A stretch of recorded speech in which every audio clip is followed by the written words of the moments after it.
Saint Martin island Bengal ഉൾക്കടലിലെ തന്ത്രപ്രധാന കേന്ദ്രം. അവിടെ അമേരിക്ക ലക്ഷ്യം വെക്കുന്നു എന്നതുകൊണ്ടാണ് ഷെയ്ഖ് ഹസീന പറഞ്ഞത് ഇതാ ബംഗ്ലാദേശ് അമേരിക്കയുടെ കൈപ്പിടിയിലമ്പരാൻ പോകുന്നു. ഇന്ത്യക്കുള്ളൊരു വാണിംഗ് കൂടിയല്ലായിരുന്നു ഷെയ്ഖ് ഹസീന പറഞ്ഞത്? ശരിക്കും ഷേഖ് ഹസീന ഇന്ത്യയിലിരുന്നാണ് പറയുന്നത്. അപ്പോൾ ഇന്ത്യയിലിരുന്ന് ഷേഖ് ഹസീന, അതായത് സ്ഥാനം നഷ്ടപ്പെട്ടു പോയ മുൻ പ്രധാനമന്ത്രി, അവർ പറയുകയാണ് ബംഗ്ലാദേശ് എന്ന് പറയുന്ന രാജ്യത്തെ അമേരിക്കയ്ക്ക് വിൽക്കാൻ പോകുന്നു. നിലവിൽ അവിടെ ഭരണം നടത്തുന്ന മുഹമ്മദ് യൂനിസ്. അപ്പോൾ മുഹമ്മദ് യൂനിസ് സർക്കാർ ബംഗ്ലാദേശിനെ അമേരിക്കയ്ക്ക് വിൽക്കാൻ പോകുന്നത് പറയണമെങ്കിൽ എന്തെങ്കിലും ഉദ്ദേശം ഉണ്ടാവുമല്ലോ.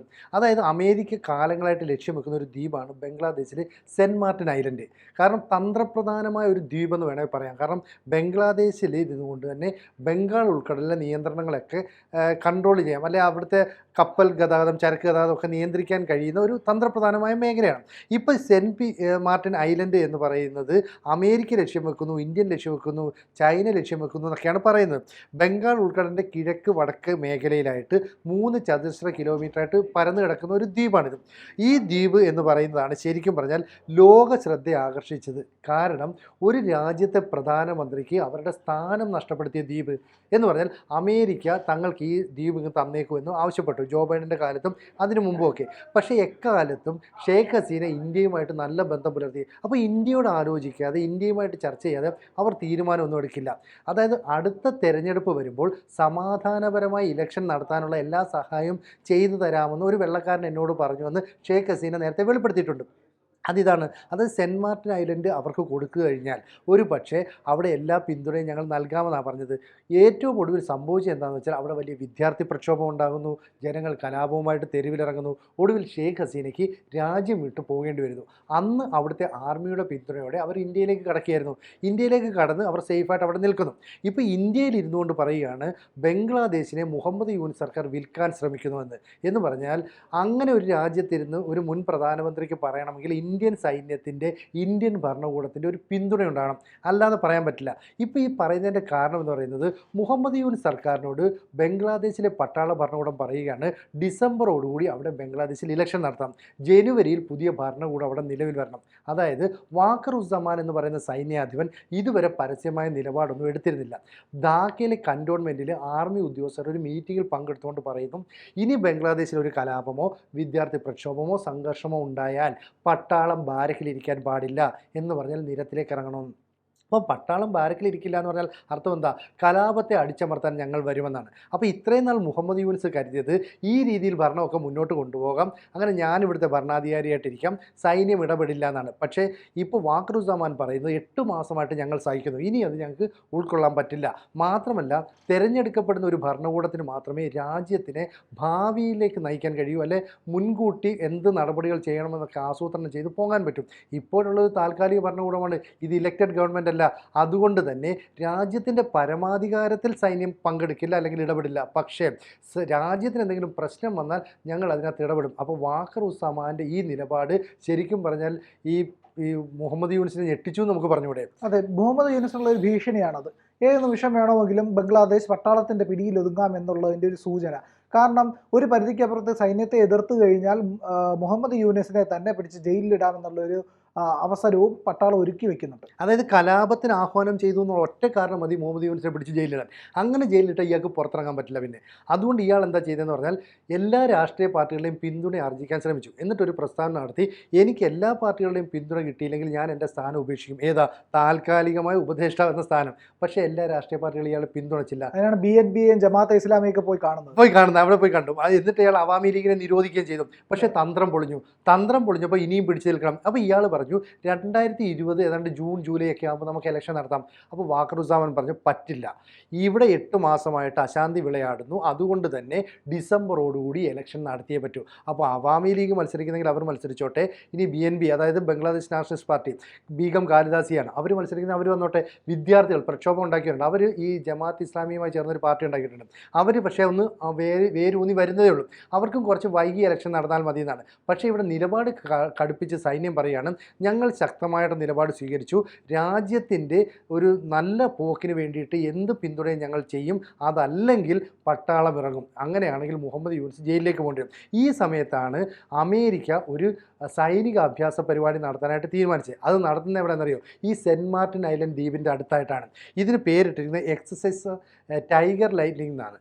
രണ്ട് രാജ്യത്തെയും സൈനികർ തമ്മിൽ സംയുക്ത അഭ്യാസ പ്രകടനം നടത്തും. അത് കരസേന ഉണ്ടാകും, നാവികസേന ഉണ്ടാകും, വ്യോമസേന ഉണ്ടാകും. കഴിഞ്ഞ വർഷവും ഇത്തരത്തിലുള്ള വ്യോമ അഭ്യാസ പരിപാടിയും ഒക്കെ നടത്തിയിരുന്നു.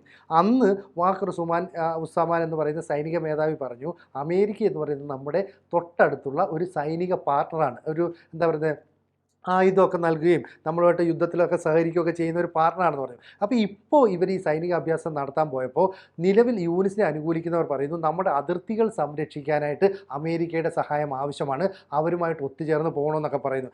ഇവരുടെ പ്രധാന ലക്ഷ്യം എന്ന് പറയുന്നത് ഈ സെൻറ്റ് മാർട്ടിൻ ഐലൻഡ് എന്ന് പറയുന്ന ദ്വീപാണ്. അതായത് കോക്ക് ബസാർ ടെക്നാഫ് ഉപദ്വീപിന് സമീപത്തുള്ള ഏതാണ്ട് 8,000 ജനസംഖ്യ, 8,000-ഓളം ആളുകൾ മാത്രമേ അവിടെ താമസിക്കുള്ളൂ, ജനസംഖ്യയുള്ള ഒരു ചെറിയ ദ്വീപ്. ഈ ദ്വീപിൻ്റെ ഒരു ചരിത്രം പറയുകയാണെങ്കിൽ ഏതാണ്ട് 5,000 വർഷങ്ങൾക്ക് മുമ്പ് ഈ ടെക്നാഫ് ഉപദ്വീപ് വെള്ളത്തിൽ മുങ്ങിപ്പോയി. അങ്ങനെ കുറേ കാലം കഴിഞ്ഞ് ഏതാണ്ട് 450 വർഷം കഴിഞ്ഞപ്പോൾ ഒരു ഭാഗം പൊങ്ങി വന്നു, അതിനാണ് ദ്വീപായി മാറിയത്. അങ്ങനെ ആയപ്പോൾ അറബ് സഞ്ചാരികൾ, വ്യാപാരികൾ കപ്പൽ വരികയും ഇവിടെ ആദ്യമായിട്ട് പ്രവേശിക്കുകയും ചെയ്തു. അന്ന് ഇതിനെ അവർ ജാസിറ എന്ന പേരിട്ട് വിളിച്ചത്. അതിനുശേഷം ബ്രിട്ടൻ കോളനിവൽക്കരണം ആരംഭിച്ചു. ലോകമെമ്പാടും ബ്രിട്ടീഷ് ഒരു ആധിപത്യം വന്ന സമയത്ത് ബ്രിട്ടൻ ഇവിടെ എത്തിയും അവിടുത്തെ ലാൻഡ് സർവേ ടീം ഈ മുനമ്പിന് അല്ലെ ഈ ദ്വീപിന് അവർ സെൻറ്റ് മാർട്ടിൻ ഐലൻഡ് എന്ന് പേരിട്ടു. അതൊരു ക്രൈസ്തവ പുരോഹിതൻ്റെ പേരാണെന്നും അതല്ല ചിറ്റഗോങ്ങിലെ ഒരു ഡെപ്യൂട്ടി കമാൻഡറുടെ പേരാണെന്നും ഒക്കെ ചരിത്രമുണ്ട്. എന്തായാലും അത് ബ്രിട്ടൻ്റെ അധീനതയിലായി. പിന്നീട് ബ്രിട്ടൻ അത് ഇന്ത്യയുടെ കൂടെ ചേർന്നപ്പോൾ അത് ബ്രിട്ടീഷ് ഇന്ത്യയുടെ ഭാഗമായി മാറി. 1947 ഇന്ത്യയും ബ്രിട്ടനുമായിട്ട് ഇന്ത്യയും പാകിസ്ഥാനും വിഭജിക്കപ്പെട്ടപ്പോൾ അത് കിഴക്കൻ പാകിസ്ഥാൻ ഉൾപ്പെട്ടു. പിന്നീട് ബംഗ്ലാദേശ് രൂപപ്പെട്ടപ്പോൾ അത് ബംഗ്ലാദേശിൻ്റെ ഭാഗമായി. അങ്ങനെയാണ് ഈ സെൻറ്റ് മാർട്ടിൻ ഐലൻഡ് എന്നുള്ളത് ലോക ശ്രദ്ധയിൽ ആകർഷിക്കുന്നത്.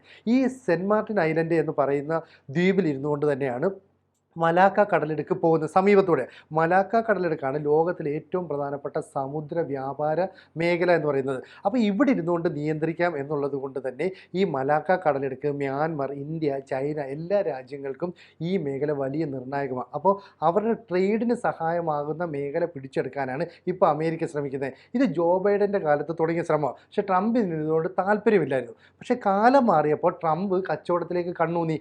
അങ്ങനെയാണ് ഈ സെൻറ്റ് മാർട്ടിൻ ദ്വീപിലേക്ക് വരുന്നത്.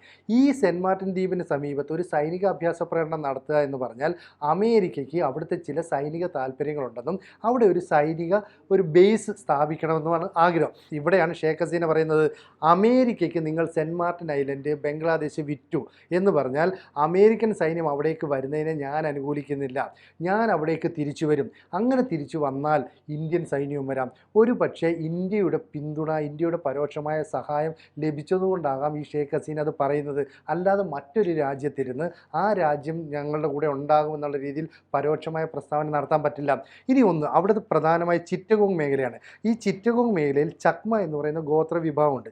ഇവരവിടെ സ്വതന്ത്രമാകാൻ വേണ്ടി വലിയ പ്രക്ഷോഭം നടത്തുകയാണ്. ഈ ചക്മ വിഭാഗക്കാർ 5 ലക്ഷത്തോളം പേരുണ്ട്. തൊട്ടടുത്തുള്ള അതിർത്തിയായ അരുണാചൽ പ്രദേശ്, മിസോറാം, നാഗാലാൻഡ്, ആസാം തുടങ്ങിയ ഇന്ത്യൻ സംസ്ഥാനങ്ങളിൽ ഏതാണ്ട് 2.5 ലക്ഷത്തോളം ചക്മയുണ്ട്. ഈ ഗോത്ര വിഭാഗക്കാർ ഒന്നിച്ച് നിന്നാൽ ഒരുപക്ഷെ ഇന്ത്യ അവിടെ കടിച്ചു കയറാം. അതാണ് ഒരു പക്ഷേ അമേരിക്ക ഈ പൗരദ്വീപിനെ കയ്യിലെടുത്തത്. അപ്പം ബംഗ്ലാദേശിലെ ഏക പൗരദ്വീപ് എന്നാണ് ഈ സെൻറ്റ് മാർട്ടിൻ ഐലൻഡിനെ അറിയപ്പെടുന്നത്. ഇത് പിടിച്ചെടുത്തു കഴിഞ്ഞാൽ അവർക്ക് ബംഗാൾ ഉൾക്കടലിൽ ഒരു വലിയ സൈനിക സാന്നിധ്യമായി മാറാം. അത് ഇന്ത്യ സമ്മതിക്കുമെന്നുള്ളതാണ്. കാരണം പഹൽഗാം ആക്രമണത്തിൻ്റെ പശ്ചാത്തലത്തിൽ നമ്മുടെ ആയുധങ്ങളുടെ ശക്തി, പ്രതിരോധ സംവിധാനങ്ങളുടെ ശക്തി ലോകരാജ്യങ്ങൾ കണ്ട. അതുകൊണ്ട് തന്നെ അത്തരത്തിലൊരു ആക്രമണമോ ഒരു പ്രതിരോധമോ ഒക്കെ നമ്മൾ ബംഗ്ലാദേശിൽ നടത്താം. കാലങ്ങളായിട്ട് ഇന്ത്യയും ബംഗ്ലാദേശും തമ്മിൽ ബന്ധമുണ്ട്. കൂടാതെ ഈ ഷേഖ് ഹസീനയുടെ ഒരു ബന്ധുവാണ് ഈ വാഖർ ഉസ്സമാൻ എന്ന് പറയുന്ന സൈനിക മേധാവി. അയാൾക്ക് ഇന്ത്യൻ സൈന്യവുമായിട്ട് നല്ല ബന്ധമാണ്. ഒരു പക്ഷേ അവിടെ ഒരു പട്ടാള അട്ടിമറി നടന്നാലും അത്ഭുതമില്ല. അതാണ് ഈ മുഹമ്മദ് യൂനിസ് ഏറെ പേടിച്ചത്. പക്ഷേ അവർ പറഞ്ഞു, ഞങ്ങൾ ഒരു അട്ടിമറിക്കുമില്ല, ഞങ്ങൾ ജനാധിപത്യ ഭരണകൂടത്തെ മാനിക്കുകയാണ്, അതിന് വേണ്ടിയിട്ട് ഡിസംബർ വരെ കാക്കും, അതിനുള്ളിൽ നിങ്ങൾ ഇവിടെ ഇലക്ഷൻ നടത്തണമെന്നാണ് പറഞ്ഞത്. അങ്ങനെ നടത്താതെ എന്തെങ്കിലും ഒരു നീക്കം അമേരിക്കൻ സഹായത്തോടെ മുഹമ്മദ് യൂനിസ് നടത്തിയാൽ പ്രതിരോധിക്കാൻ ഇന്ത്യൻ സേന എത്തും. കാരണം നമ്മുടെ പവർ ഓൾറെഡി പാകിസ്ഥാനിൽ കാണിച്ചതാണ്. അതുകൊണ്ട് പവിഴദ്വീപ് പിടിക്കുക എന്ന ലക്ഷ്യം വെച്ചിട്ടാണ് അമേരിക്ക ഈ എക്സസൈസ് ടൈഗർ ലൈറ്റ്നിങ് അവിടെ സംഘടിപ്പിക്കാൻ ഒരുങ്ങുന്നതെങ്കിൽ ഇന്ത്യയുടെ ഭാഗത്തുനിന്ന് ശക്തമായ പ്രതിരോധമുണ്ടാകും. അത് ബംഗ്ലാദേശ് ആർമിയും പ്രതീക്ഷിക്കുന്നുണ്ട്. അങ്ങനെ ഇന്ത്യയും ബംഗ്ലാദേശും കൂടെ സംയുക്തമായി നിന്ന് അമേരിക്കയെ നേരിടുന്ന ഒരു സാഹചര്യം പോലും ഒരുപക്ഷെ ഉരുത്തിരിഞ്ഞു വരാം. കാരണം ട്രംപിൻ്റെ നിലപാടുകളൊന്നും നമുക്ക് പ്രവചിക്കാൻ പറ്റില്ല. അയാൾ ഇന്ന് പറയുന്നതല്ല നാളെ പറയുന്നത്. മാത്രമല്ല അയാളുടെ രാഷ്ട്രീയ നിലപാടിൽ കംപ്ലീറ്റ് വെള്ളം ചേർത്തിട്ടുണ്ട്. അതുകൊണ്ട് തന്നെ സെൻറ്റ് മാർട്ടിൻ ഐലൻഡ് എന്ന് പറയുന്ന ഒരു ഒറ്റ ദ്വീപിൻ്റെ പേരിൽ ഒരു പ്രധാനമന്ത്രി സ്ഥാനം നഷ്ടപ്പെട്ട ആളാണ് ഷേഖ് ഹസീന. അങ്ങനെ അവർ പറയുന്നുണ്ട്, എൻ്റെ പിതാവിൻ്റെ ജീവൻ പോലും നഷ്ടപ്പെട്ടത് ഈ ഒരു ദ്വീപിൻ്റെ പേരിലാണ്. അതുകൊണ്ട് ഈ ദ്വീപ് വിട്ടുകൊടുത്തുള്ള തരത്തിലുള്ള ഒരു പരിപാടിക്കും ബംഗ്ലാദേശ് ജനത തയ്യാറാകരുതെന്ന് പറയുന്നുണ്ട്. എന്തായാലും അമേരിക്കയുടെ ലക്ഷ്യം നീക്കം ഈ സെൻറ്റ് മാർട്ടിൻ ഐലൻഡാണ്. എന്നാൽ ഇന്ത്യയുടെ നീക്കം അല്ലെങ്കിൽ ലക്ഷ്യം എന്ന് പറയുന്നത് ബംഗ്ലാദേശ് ആർമിയുമായി ചേർന്ന് അമേരിക്കൻ നീക്കത്തെ പ്രതിരോധിക്കുക എന്നുള്ളതാണ്. എന്തായിരിക്കും സംഭവിക്കുക എന്നുള്ളത് നമുക്ക് കാത്തിരുന്ന് കാണാം.